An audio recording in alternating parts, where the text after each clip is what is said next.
इस कहानी की शुरुआत में हमें एक छोटा सा किसान दिखाई देता है।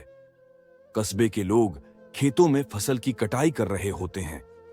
तभी वहां एक आदमी को हार्ट अटैक आ जाता है, जिसकी तत्काल मृत्यु हो जाती है। उस किसान का एक भाई भी वहीं मौजूद था। अपने भाई की मृत्यु से किसान को गहरा दुख होता है। इसके बाद कस्बे के सभी लोग एकत्रित होकर उस किसान के भाई की अंतिम रस्में पूरी करते हैं। किसान फिर अपने घर लौट आता है। उसके घर पर उसकी पत्नी, एक बेटा और एक बेटी होती है। उसके बेटे का नाम राज है, जिसका दिमाग बहुत तेज होता है। राज आसपास के पड़ोसियों के टीवी और रेडियो ठीक करता रहता है। जब राज स्कूल जाता है तो वहां उसका प्रिंसिपल सभी बच्चों को लाइन में खड़ा करके कहता है, जिस किसी की भी फीस जमा नहीं हुई है उसे स्कूल से निकाल दिया जाएगा। लेकिन राज के पिता की आर्थिक स्थिति बहुत खराब होती है, इसलिए वे काफी समय से फीस नहीं दे पाए हैं। वहीं राज का क्लास टीचर उसकी बहन को पसंद करता है और वह कहता है, जल्दी फीस का इंतजाम करो वरना स्कूल से निकाल दिए जाओगे। राज को पढ़ाई का बड़ा ही शौक था, पर उसकी मां चाहती थी कि वह अब पिता का खेतीबाड़ी में हाथ बटाए। दृश्य में राज को दिखाया जाता है कि वह पढ़ रहा होता है। तभी रात का अंधेरा धीरे धीरे छाने लग जाता है और वह अपनी मां से मिट्टी का तेल, केरोसिन मांगता है। तो उसकी मां मना करते हुए बोलती है कि अभी तेल को रात में खाना बनाने और दैनिक कार्यों के लिए बचाकर रखना जरूरी है। अगले दिन राज स्कूल के बाद एक कबाड़ खाने, जंक यार्ड जाता है, जहां उसे बिजली और लोहे की बहुत सारी चीजें मिलती हैं और एक लैंप और एक बैटरी मिलती है। तो वह सोचता है अब इन्हीं चीजों से वह अपने रात के लिए बल्ब तैयार करेगा। अब अगले ही दिन कस्बे में कुछ लोग आते हैं जो कि उनके पेड़ों को काटना चाहते हैं।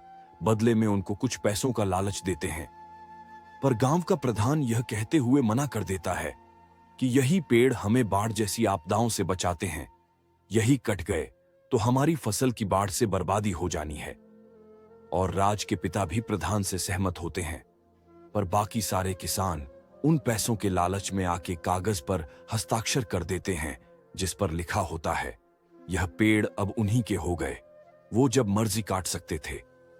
जल्द ही पेड़ों की कटाई भी शुरू हो जाती है। फिर अगले सीन पर राज अपने पिता से फीस भरने का अनुरोध करता है, लेकिन उसके पिता के हाथ खाली पड़े थे। वो अगली फसल की कटाई तक इंतजार करने को बोल देते हैं। अगले ही दिन जब राज स्कूल जाता है तो उसकी नजर उसके क्लास टीचर की साइकिल पर पड़ती है। उसमें देखता है कि एक लाइट लगी हुई है। राज सोचता है कि उसकी बैटरी की तलाश खत्म हो गई, पर वह जैसे ही नजदीक जाकर देखता है, उसको एहसास होता है कि इसमें तो बैटरी लगी भी नहीं है। यह तो एक ऐसे सिस्टम से लाइट जुड़ी है कि साइकिल के पैडल मारने पर अपने आप जल जाती है। ये सारी बातें राज के दिमाग से बाहर की हो जाती हैं। फिर अगले सीन में जैसे ही स्कूल जाता है, उसको पता लगता है कि स्कूल में जितने भी स्टूडेंट्स की फीस बकाया थी, सबको बाहर निकाल दिया है। राज जैसे तैसे अपनी स्टडी जारी रखना चाहता है, पर उसे कोई आशा नजर नहीं आती है। साथ ही अब बहुत जोर से बारिश आ गिरती है और राज के पिता की सारी फसल भी खराब हो जाती है। यह नजारा देखकर राज के पिता मायूस हो जाते हैं, क्योंकि उनके पास अब ज्यादा राशन नहीं बचा था। फिर अगले सीन में देखते हैं, राज के पिता किसी दोस्त के यहां मिलने जाते हैं और बोलते हैं, मेरे पास कुछ पैसे बचे हैं, मैं उनसे अपने खेत के पेड़ बचाना चाहता हूं ताकि मेरे खेत में पानी से फसल बर्बाद न हो।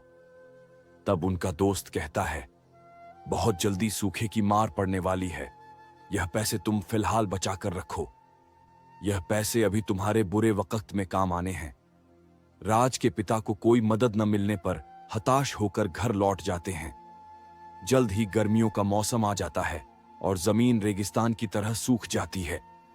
वहां अब बारिश का मौसम जाने के बाद पानी का कोई अस्तित्व नहीं था। अगले दिन राज फिर से कबाड़ खाने जाता है। वहां उसको 2 बैटरी नजर आती हैं, पर वो पूरी तरह से अनुपयोगी थीं। उसको एक पंप भी नजर आया और वह उस बैटरी की मदद से उस बेकार पंप को चलाना चाहता था ताकि वह अपने पिता के खेत में पानी की सुविधा कर सके। राज चुपके से स्कूल जाता है और क्लास खत्म होते ही अपने क्लास टीचर से मिलकर पूछता है कि आपकी साइकिल की लाइट बिना बैटरी कैसे जल जाती है। उसके टीचर बताते हैं कि यह एक इलेक्ट्रिक डायनेमो है, लेकिन राज के पिता के पास इतने पैसे नहीं थे कि यह सब चीजें वह खरीद सके। तो राज उत्सुकता से टीचर को पूछता है, क्या मैं खुद इसको बना सकता हूं? तो टीचर बोलते हैं, लाइब्रेरी में ऐसी किताबें पड़ी हैं जिनमें इसको बनाने का तरीका है, परंतु फीस बकाया होने के कारण उसे लाइब्रेरी जाने की अनुमति नहीं होती। तभी राज बोलता है, टीचर जी, आप मेरी बहन के साथ जो संबंध रखते हैं, अगर आप इस बात को घर वालों से छुपाना चाहते हैं, राज ही रखना चाहते हैं, तो अब मुझे आपको लाइब्रेरी तक पहुंचाना होगा।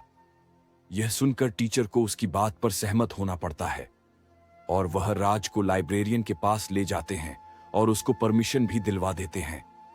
जब वह डेस्क बोर्ड पर नजर मारता है तो उसको ऊर्जा से जुड़ी बहुत सारी किताबें दिख जाती हैं जिनकी मदद से वह इलेक्ट्रिक डायनेमो बना सकता है। उसका चेहरा खिल उठता है।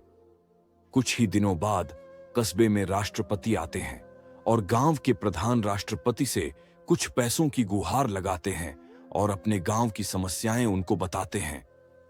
लेकिन राष्ट्रपति के लोग प्रधान को पीछे ले जाकर कुटाई कर देते हैं, क्योंकि राष्ट्रपति को वोट से मतलब था, गांव की समस्या से नहीं।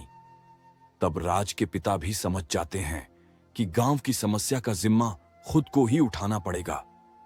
उसके पिता खेत जाते हैं और अपनी फसल की कटाई करते हैं, जो कि अब की बार बहुत ही कम हुई। 2 महीने से ज्यादा राशन नहीं चलना था। उसके बाद फिर से वही भुखमरी की समस्या नजर आ रही थी। राज के पिता अपने घर की लोहे की छत को निकालकर मार्केट में बेचने जाते हैं। तभी जीटीवी न्यूज से सीधी अफ्रीका में खबर जाती है कि इस बार अनाज की कीमत आसमान छूने वाली है। यह भी सरकार की गलती थी। उसके भ्रष्टाचारी कर्मचारी अपनी जेब भरना चाहते थे। उसके बाद राज के पिता सरकार के खिलाफ हड़ताल करने वालों के साथ चले जाते हैं। उनके जाने के बाद सरकार की गाड़ियां अनाज भरकर गांव में आती हैं, जो कि बहुत ही कम कीमत पर लोगों की मदद के लिए भेजी गई थी। राज की मां राज को कुछ पैसे देकर अनाज लेने भेज देती है। उतने में कुछ लोग पीछे से उसके घर पर आते हैं और जो फसल से अनाज पैदा हुआ था वो भी चुरा कर ले जाते हैं। अब उनके पास अनाज का एक दाना भी नहीं बचता है, जिससे उसकी मां जोर जोर से रोने लगती है। कुछ ही देर बाद राज वापस आता है, जिसके हाथ कुछ राशन लगा था। इतने में राज के पिता भी आ जाते हैं और घरेलू मीटिंग में तय होता है कि अब खाना दिन में एक बार खाया जाएगा, तभी कुछ दिनों तक हम ज्यादा अनाज चला पाएंगे। फिर रात में राज अपनी बहन के पास जाता है और बोलता है, मुझे पता है तुम टीचर के साथ संबंध रखती हो। ये बात घर वालों से छुपानी है तो तुम टीचर से वह इलेक्ट्रिक डायनेमो मांग लो। उसकी बहन उस वक्त मौन रहती है और अगले दिन जब सारे जागते हैं तो पता चलता है कि उसकी बहन रातों रात फरार हो गई है। पर जब राज उसके कमरे में जाता है तो देखता है वह इलेक्ट्रिक डायनेमो उसके लिए चारपाई पर छोड़ा हुआ है। मतलब यह तो स्पष्ट हो गया कि उसकी बहन टीचर के साथ ही भाग गई है। फिर राज उस डायनेमो को विंडमिल पवन चक्की के साथ जोड़ता है और एक रेडियो बजा देता है, जिससे उसके सारे दोस्त खुशी से झूम उठते हैं। उसके बाद सारे दोस्त मिलकर कबाड़ खाने जाते हैं और बहुत सारा सामान कचरे में से उठा लाते हैं। अब उसे जरूरत थी एक बड़े पवन चक्की की। वह अपने पिता के पास खेत में जाता है और उनको उस इलेक्ट्रिक डायनेमो से रेडियो चलाकर दिखाता है। उसके पिता समझ नहीं पाते हैं। फिर राज अपने पिता को समझाता है कि मैं एक विंडमिल बनाना चाहता हूं, जिससे पानी की मोटर चले और हम नदी का पानी ला सकें, और उसके लिए मुझे आपकी साइकिल की जरूरत पड़ेगी। और वह साइकिल को काटेगा और उसी से विंडमिल बनेगी। यह सुनकर उसके पिता का पारा पूरा हाई हो जाता है और राज की कुटाई करके बोलते हैं, यह सारे फालतू के काम छोड़कर आज के बाद तुम मेरे साथ खेतों में काम करोगे। अब बेचारा राज दुखी मन से खेतों में काम शुरू कर देता है। फिर जब राज घर आता है तो देखता है कि उसके सारे दोस्त गांव छोड़कर बाहर जाने की तैयारी में लगे होते हैं। राज उनको समझाता है, तुम यहीं रुको, हम एक बड़ी पवन चक्की बनाएंगे और खेतों में पानी लाएंगे और हर मौसम की फसल लेंगे। फिर उसके दोस्त सारे मिलकर राज के पिता के पास एक बार फिर साइकिल मांगने जाते हैं, तो उसके पिता जूता पीछे फेंककर भगा देते हैं। तभी पता लगता है राज की नानी भी चल बसी हैं और राज का कुत्ता भी भूल से मर जाता है। इससे वह बहुत दुखी हो जाता है और फूट फूट कर रोने लग जाता है। उसके बाद राज के पिता भी समझ जाते हैं कि ऐसे तो सारे मारे जाएंगे, तो वह राज के पास जाते हैं और बोलते हैं, अगर तुम सच में विंडमिल बना सकते हो तो तुम मेरी साइकिल ले सकते हो। उसके बाद राज साइकिल लेकर जाता है और उसे काट देता है ताकि वह उसको विंडमिल का हिस्सा बना सके। अब सारे गांव वाले मिलकर पवन चक्की बनाने में लग जाते हैं। बड़ी बड़ी लकड़ियों के सहारे एक विंडमिल खड़ी कर दी जाती है और उसके साथ साइकिल भी जोड़ दी जाती है। और जब विंडमिल का पंखा घूमता है तो साइकिल का पहिया भी साथ घूमने लग जाता है, जो कि उस इलेक्ट्रिक डायनेमो के साथ जुड़ा हुआ था, और उसका उपयोग करके वे उस बैटरी को चार्ज करना चाहते थे। उसके बाद सब अपने खेतों में काम में लग जाते हैं। थोड़ी देर बाद चमत्कार हुआ और बैटरी भी चार्ज हो गई और उसके साथ ही कुएं से पंप पानी भी खींचना शुरू कर दिया। यह देखकर सारे गांव वाले राज की तरफ दौड़ पड़े और उनकी खुशी का कोई ठिकाना नहीं था। अब यह एक ऐसा काम था जो गांव वालों के सोच से भी परे था, पर राज ने अपनी मेहनत, लगन और होशियारी से कर दिखाया। यह सब देखकर राज के पिता उसके पास दौड़कर उसे गले लगा लेते हैं और खुशी से रो पड़ते हैं। कुछ समय बाद दिखाया जाता है कि राज के पिता और सारे गांव वालों के खेत में फसल उगना शुरू हो गई है। अब राज की वजह से हर मौसम में फसल संभव हो गई थी। कुछ ही पल बाद दिखाया जाता है कि राज पवन चक्की के टॉप पर जाकर सब हरे भरे खेतों को निहार रहा था, पर मन ही मन बड़ा खुश होता है। फिर जल्द ही सब जगह यह बात आग की तरह फैल जाती है और राज के स्कूल तक यह बात जाती है, तो उसको लाइफ टाइम के लिए स्कूल की स्कॉलरशिप दे दी जाती है।